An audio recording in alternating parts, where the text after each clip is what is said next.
تقریب رونمائی کے بعد جب سب لوگ رخصت ہو گئے، حال کی خاموشی میں آفاق اور عالیہ ایک دوسرے کے سامنے بیٹھے تھے۔ آفاق نے کتاب کے ورق پر انگلی پھیرتے ہوئے کہا، شاید یہ کہانی ختم نہیں ہوئی، بلکہ اب اصل کہانی شروع ہو رہی ہے۔ عالیہ نے مسکرا کر اس کی طرف دیکھا۔ اس کی آنکھوں میں برسوں پرانی روشنی دوبارہ لوٹ آئی تھی، گویا وقت نے سرگوشی کی۔ محبت اور وفا کی داستان کبھی ختم نہیں ہوتی، یہ صرف نئے باب کی طرف پلٹتی ہے۔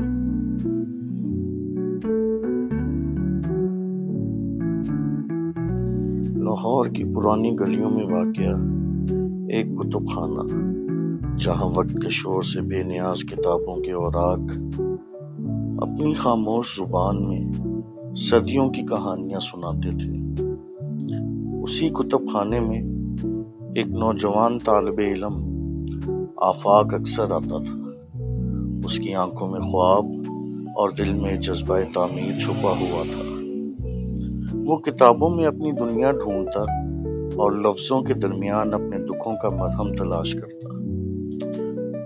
اسی کتب خانے میں ایک دن ایک لڑکی آئی، سفید شال اوڑھے، آنکھوں میں گہری معصومیت اور لبوں پر خاموشی۔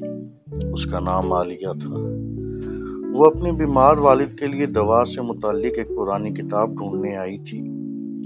آفاق نے اسے دیکھا اور یوں محسوس ہوا جیسے وقت لمحے بھر کو رک گیا ہو۔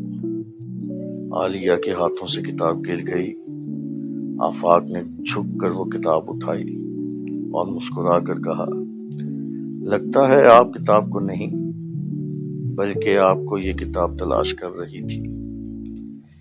یہ پہلی گفتگو تھی، مگر اس لمحے نے دونوں کے دلوں پر ایک گہرا نشان چھوڑ دیا۔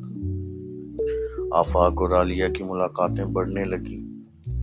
کتب خانے کی خاموش فضا ان کی گفتگوؤں کی گواہ بن گئی۔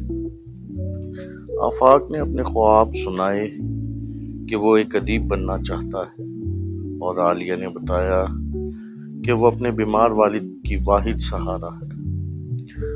آفاق نے اس کی آنکھوں میں وہ وفا دیکھی جس کا چرچا کتابوں میں ہوتا تھا۔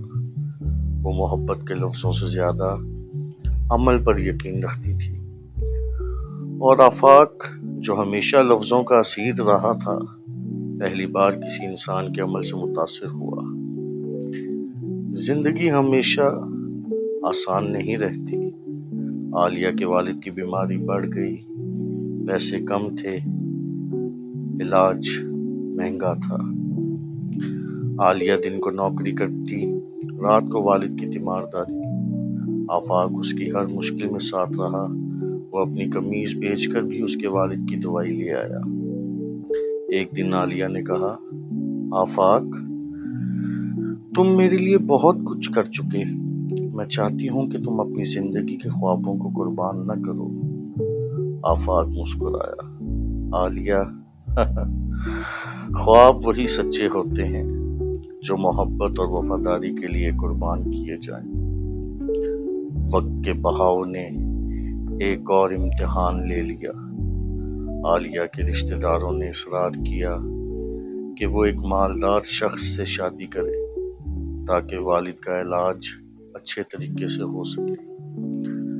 عالیہ نے دل پر پتھر رکھ کر آفاق کو کہا، میری وفاداری تمہارے ساتھ ہے، مگر میری محبت کا قرض مجھے والد کے سامنے چکانا ہے۔ آفاق نے خاموشی سے یہ فیصلہ قبول کیا۔ اس نے کہا، اگر تمہاری مسکراہٹ کے لیے میری محبت قربان ہو سکتی ہے تو یہی سب سے بڑی وفاداری ہے۔ سالوں گزر گئے، آفاق ایک معروف ادیب بن گیا۔